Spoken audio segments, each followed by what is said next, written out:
अस्सलाम वालेकुम। तुहाडे सामने एक नवी पंजाबी गज़ल पेश करनी है कि पासा वट के लंघदा नाले मुख लैंदा परता।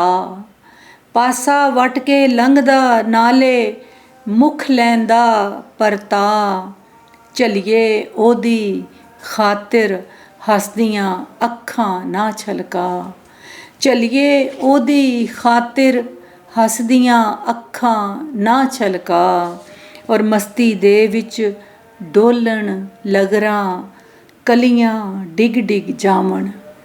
मस्ती दे विच डोलन लगरां कलियां डिग डिग जावन।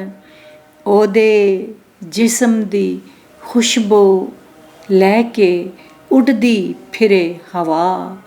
ओदे जिस्म दी खुशबू लैके उड़दी फिरे हवा। और मैं नेरे दी बुक्कल मार के तेरे बूहे आई। मैं नेरे दी बुक्कल मार के तेरे बूहे आई। अपने रूप दा कुछ ते चानण मेरी झोली पा।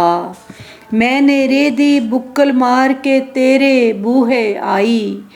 अपने रूप दा कुछ ते चानण मेरी झोली पा। और अज़लू मैं रस्मां दी बंदी तू अंबरां दा वासी।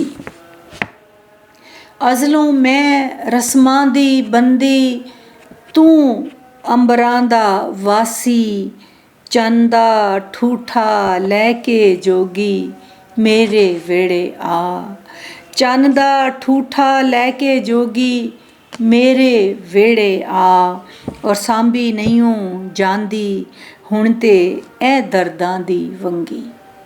सांभी नहीं जांदी हुण ते ऐ दर्दां दी वंगी। जी करदा ए गम दा पंछी आपे दियां उड़ा। जी करदा ए गम दा पंछी आपे दियां उड़ा। और ओदे नां दी माला सुगरा हरदम जपदी रैंदी। ओदे नां दी माला सुगरा हरदम जपदी रैंदी।